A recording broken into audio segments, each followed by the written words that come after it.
Hi, I'm Mary, a librarian and book reviewer with a focus on stories written for kids, tweens, and teens.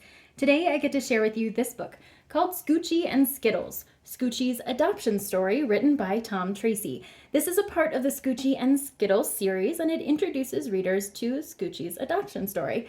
So Scoochie and Skittles are two cousins who are at the playground one day and they're having a great time. Their families are watching, they're playing with all their new friends, and after a little while the other friends in the park start to notice that Scoochie's family looks a little bit different from theirs. So they ask her why. And so she tells them. She tells them the story of her adoption, who her mommy is, and how she came to live with her two daddies.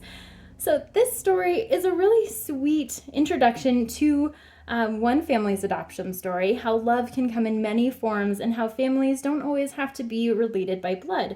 It unfolds in a really pleasant way also for younger readers. So there's not a whole lot of text on each page.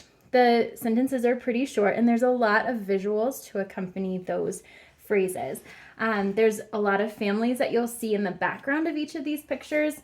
All sorts of different combinations as well. And what's interesting is that in the background, any people that are back here have no distinct facial features, which draws readers' attention to those in the foreground that the story is talking about.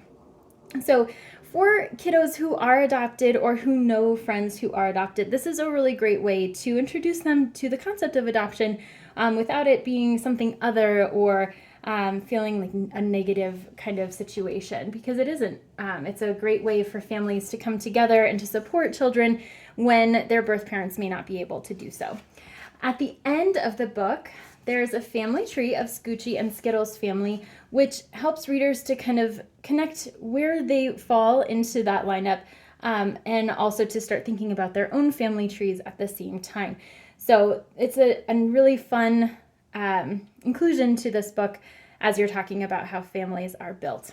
So this picture book is part of the Scoochie and Skittles series. If the series as a whole or this book itself sounds like something you would enjoy, I hope you look for it at your favorite bookstore.